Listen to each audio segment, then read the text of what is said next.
Assalamualaikum warahmatullahi wabarakatuh. Alhamdulillahirabbil alamin wa bihi nasta'inu ala umurid dunya waddin. Wassalatu wassalamu ala asyrafil mursalin sayyidina Muhammadin wa ala alihi wa ashabihi ajma'in. Rabbi shrah li sadri wa yassir li amri wahlul 'uqdatam min lisani yafqahu qawli.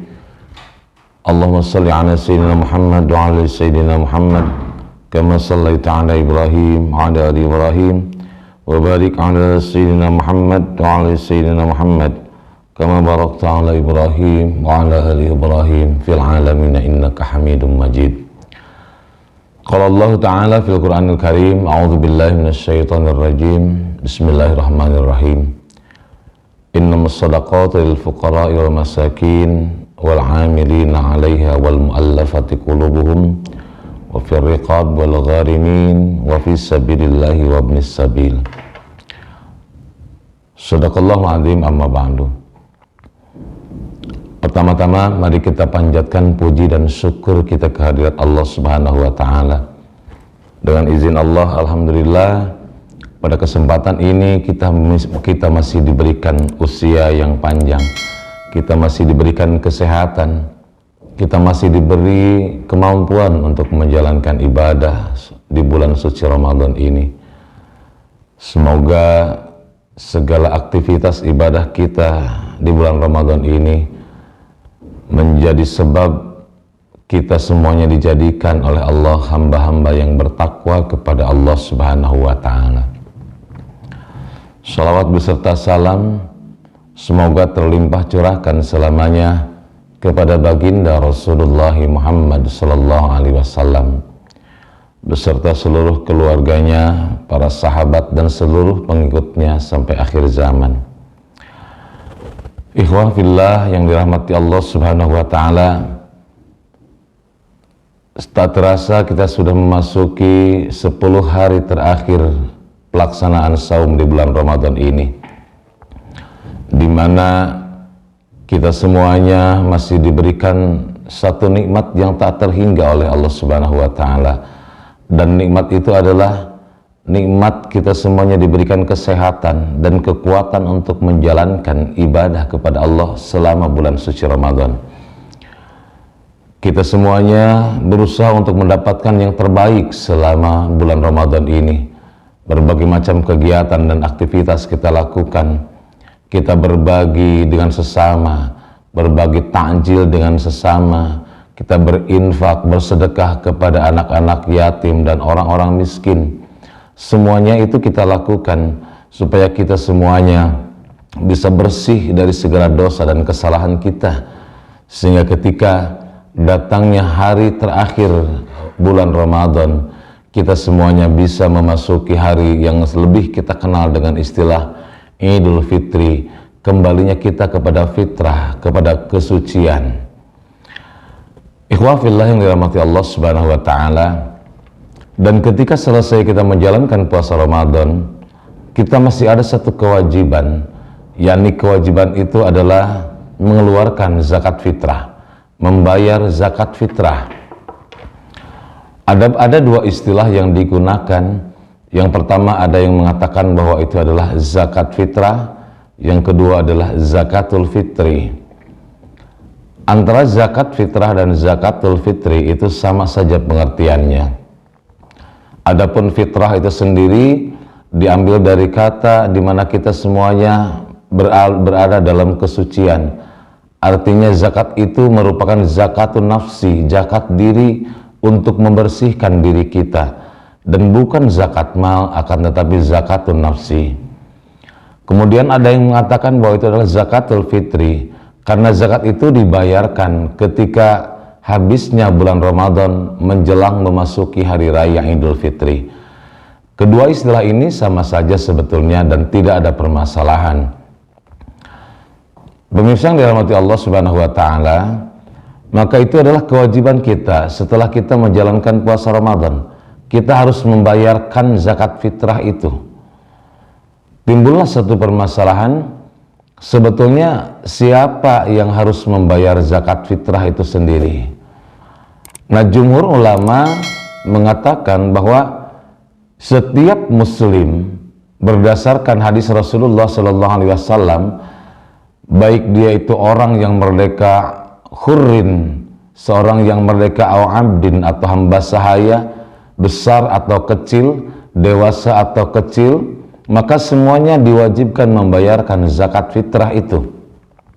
Karena itu merupakan zakatun nafsi, zakat diri yang harus dibayarkan. Bahkan Rasulullah SAW mengatakan bahwa puasanya orang yang berpuasa di bulan Ramadan, andaikan dia selesai melaksanakan puasa di bulan Ramadan, maka bayarkanlah zakat fitrahnya untuk menyampaikan pahala puasa itu kepada Allah Subhanahu wa Ta'ala.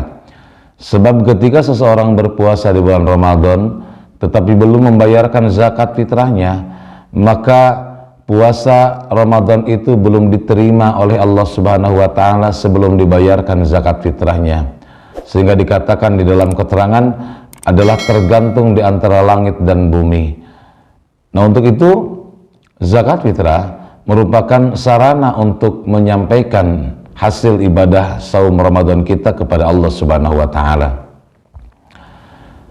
Ikhwah fillah yang dirahmati Allah Subhanahu wa Ta'ala, nah para ulama mengatakan, jumhur ulama mengatakan bahwa orang yang wajib membayarkan zakat fitrah itu adalah orang yang mengalami hidup di 2 bulan, yakni bulan Ramadan dan bulan Syawal.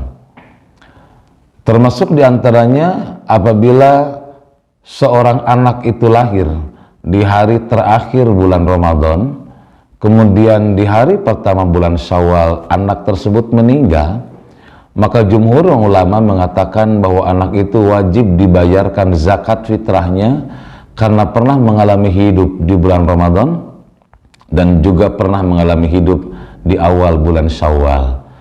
Berarti kalau merujuk kepada jumhur ulama seperti ini, orang yang hamil katakan sekalipun sudah 9 bulan tapi di akhir Ramadan belum melahirkan anaknya, maka anak yang di dalam kandungannya itu tidak wajib dibayarkan zakat fitrahnya karena anak tersebut belum berada di bumi ini di akhir bulan Ramadan. Pemirsa yang dirahmati Allah Subhanahu wa Ta'ala, berarti siapapun wajib membayarkan zakat fitrah. Nah, timbul permasalahan ataupun pertanyaan dalam diri kita, bagaimana dengan orang miskin? Tuh ya. Nah, kembali lagi kepada pendapat jumhur ulama ataupun mayoritas pendapat ulama bahwa setiap orang yang berada di bulan Ramadan memasuki hari raya Idul Fitri, siapapun wajib membayarkan zakat fitrahnya. Karena ini merupakan zakatun nafsi dan sekali lagi bukan zakat mal.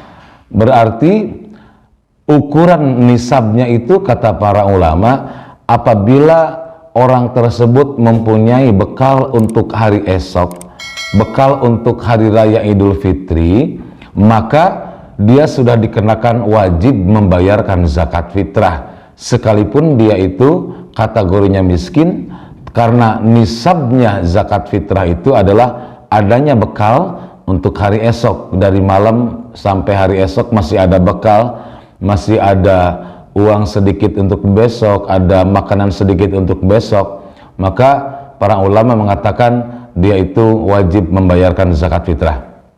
Bahkan ulama Abu Hanifah saking mewajibkannya, orang tersebut boleh saja meminjam untuk membayar zakat fitrah asal dia yakin ada kemampuan untuk membayar zakat fitrah tersebut atau membayar pinjaman itu sendiri untuk pembayaran zakat fitrah. Karena ini saking wajibnya pembayaran zakat fitrah. Berarti kalau demikian siapapun wajib membayarkan zakat fitrah. Karena nisab zakat fitrah itu ada bekal, ya, ada bekal untuk hari besok di hari pertama Idul Fitri. Berarti sangat dimungkinkan orang yang secara syariat ataupun secara hukum dia kategorinya menjadi seorang orang yang miskin ataupun fakir, sangat dimungkinkan ketika pembagian zakat fitrah dia mendapatkan kembali sekalipun dia sudah membayarkan zakat fitrah. Karena perbedaan nisab antara mustahik dengan nisabnya orang yang wajib membayarkan zakat fitrah. Artinya ketika seseorang itu membayarkan zakat fitrah, tapi kemudian juga dia bisa menerima zakat fitrah itu sendiri. Nah, hadirin yang dirahmati Allah, pemirsa yang dirahmati Allah Subhanahu wa taala. Nah, dengan demikian dia akan mendapatkan hasil dari zakat fitrah itu. Pemirsa yang dirahmati Allah Subhanahu wa taala. Kemudian berapa besaran zakat fitrah yang harus kita bayarkan? Rasulullah sallallahu alaihi wasallam mengatakan bahwa pembayaran zakat fitrah itu adalah sa'an min tamrin, diantaranya satu sa' dari kurma. Satu sa' itu terdiri dari 4 mud. Satu mud itu zaman dulu ukurannya adalah dua kepalan tangan orang dewasa dikumpulkan, maka ketika diambil itu adalah 1 mud, 2, 3, dan 4, maka ketika dikumpulkan 4 maka itu menjadi 1 sa'. Nah, dengan demikian, karena ukuran dulu itu adalah kepalan tangan, berarti kepalan tangan itu akan berbeda ukurannya. Itu dipengaruhi oleh daerah, dipengaruhi oleh besarnya orang yang mengambil, dan lain-lain. Sehingga terjadilah perbedaan ukuran ataupun besaran dari ukuran 1 sa' itu sendiri. Yang paling ringan, yang paling ringan itu adalah Imam Ahmad bin Hambal, yang hanya menjatuhkan, kalau dihitung dengan kilogram sekarang, sekitar 2,17 kilogram. Itu yang paling rendah. Jadi ada yang mengatakan 2,17, ada yang mengatakan 2,2, 2,4, 2,5, ada yang 3 kilogram, ada yang 3 kilogram lebih. Nah, ketika ada permasalahan seperti ini, jadi manakah yang benar? Nah, kita kembali kepada pengertian usul fikih. Di dalam usul fikih dikatakan, kalau terjadi perselisihan paham dan para ulama belum sepakat keseluruhan, ataupun semua ulama belum menyepakati tentang satu permasalahan, maka kita diperbolehkan mengambil salah satu paham. Berarti kalau kita ambil dari berbagai macam paham itu sendiri, tidak boleh, istilahnya tidak boleh kurang dari 2,1, itu ukurannya 1 sa'. Maka biasanya pihak Majelis Ulama Indonesia ataupun dari Baznas gitu ya, sering membuat satu takaran ataupun ukuran bahwa zakat fitrah itu di kisaran angka 2,5 kg. Maksud 2,5 kg itu tidak lebih kecil dari 2,1, tapi juga tidak lebih besar daripada 3 kg, sehingga berada di tengah-tengah. Dan menurut pendapat jumhur ulama, itu diperbolehkan berdasarkan kaidah usuliyah, yakni kita boleh mengambil salah satu ketika terjadi berbagai macam perselisihan ataupun paham ataupun berbeda pendapat tentang satu permasalahan. Ikhwah fillah yang dirahmati Allah Subhanahu wa taala, dan ini merupakan ketentuan dari Allah Subhanahu wa taala. Kita wajib menjalankan dan membayarkan zakat fitrah ini karena kita semuanya merupakan orang-orang yang beriman kepada Allah.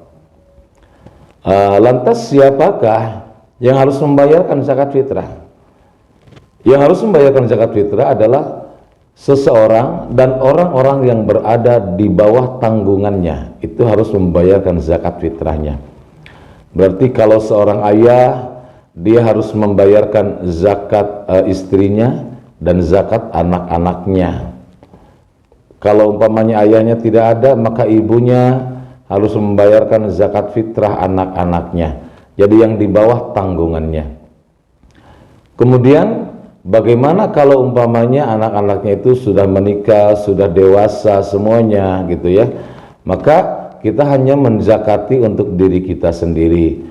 Andai kala tidak mampu, maka seorang anak boleh membayarkan zakat fitrah orang tuanya, yang mungkin orang tuanya tidak mampu untuk membayarkan zakat fitrah, karena sudah tua, sudah sepuh, ataupun ada hal-hal yang tidak memungkinkan orang tuanya untuk membayarkan zakat fitrahnya. Dan zakat fitrah yang sering kita gunakan di Indonesia ini merujuk kepada beberapa hadis Rasulullah Sallallahu Alaihi Wasallam, karena Rasulullah itu ketika membayarkan zakat fitrah, kadang Rasulullah itu dengan kurma, bisa juga dengan anggur, ada juga dengan gandum basah ataupun gandum kering, kadang-kadang dengan kismis dan lain-lain. Nah, kemudian para ulama melihat yang dibayarkan oleh Rasulullah Sallallahu Alaihi Wasallam itu adalah mayoritas makanan pokok, sehingga para ulama mengambil satu kesimpulan bahwa di Indonesia yang dibayarkan itu adalah satu soknya itu dari makanan pokok yang berlaku di Indonesia. Maka di Indonesia karena makanan pokoknya adalah beras, maka zakat fitrah berdasarkan kesepakatan Majelis Ulama Indonesia dan Baznas itu dibayarkan dengan beras sebagai makanan pokok dengan nilai sekitar 2,5 kg, bisa kurang sedikit atau lebih dari itu diperbolehkan, karena di Indonesia menggunakan beras sebagai makanan pokok. Ada satu pertanyaan, bagaimana kalau kita membayarkan zakat fitrah itu dengan uang? Ada beberapa ulama yang mengatakan bahwa boleh saja, termasuk Imam Maliki. Kenapa Imam Maliki mengatakan boleh?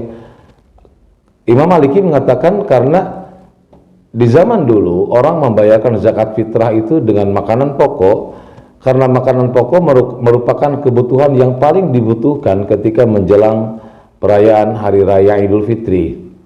Nah, sementara karena zaman itu bergeser, maka ternyata di zaman sekarang orang lebih membutuhkan kepada uang. Maka Imam Maliki membolehkan orang membayarkan zakat fitrah dengan menggunakan uang, dengan satu syarat, harus senilai dengan makanan pokok yang dibayarkan, yakni 2,5 kg atau lebih, tidak boleh mengurangi dari nilai-nilai yang paling rendah dari syarat pembayaran zakat fitrah. Dan ini di antara paham yang disampaikan oleh salah satu ahli fikih, dan kita boleh mengambil kapan saja. Kemudian zakat fitrah itu kapan boleh kita bayarkan? Ada yang mengatakan bahwa zakat fitrah itu boleh dibayarkan dari semenjak masuknya bulan Ramadan. Ada yang mengatakan harus menjelang akhir bulan Ramadan, 2 hari terakhir menjelang Ramadan, dan itu boleh-boleh saja kita bayarkan. Tapi ada waktu yang wajib dikeluarkan zakat fitrah ketika hari terakhir bulan Ramadan. Kenapa hari terakhir itu diwajibkan jadi waktu yang wajib? Karena kalau tidak dibayarkan hari itu tidak ada lagi waktu, dan zakat fitrah itu harus dibayarkan sebelum pelaksanaan sholat Idul Fitri, karena Rasulullah SAW mengatakan kalau zakat fitrah itu dibayarkan sebelum sholat fitrah, sholat Idul Fitri, berarti itu adalah zakat fitrah. Akan tetapi kalau dibayarkan sesudah pelaksanaan sholat Idul Fitri, maka itu adalah bagian dari sedekah, kata Rasulullah Sallallahu Alaihi Wasallam. Berarti tidak masuk ke dalam kategori zakat fitrah. Nah, pemirsa yang dirahmati Allah Subhanahu Wa Taala, tidak ada waktu yang lebih diutamakan, karena ada istilah waktu wajib, karena memang waktu itu sudah memasuki waktu terakhir di bulan Ramadan dan harus dibayarkan hari itu, dan harus sampai kepada mustahik sebelum pelaksanaan Hari Raya Idul Fitri.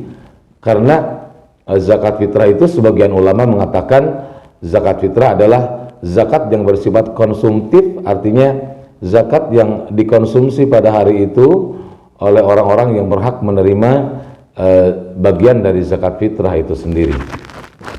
Ikhwah fillah yang dirahmati Allah Subhanahu Wa Taala, maka kita semuanya tentulah merasa sayang dengan ibadah puasa yang kita laksanakan. Selama 1 bulan kita melaksanakan ibadah puasa di bulan Ramadan, maka jangan sia-siakan untuk melaksanakan dengan membayarkan zakat fitrah, karena zakat fitrah itu akan menyampaikan pahala puasa Ramadan itu kepada Allah Subhanahu wa taala.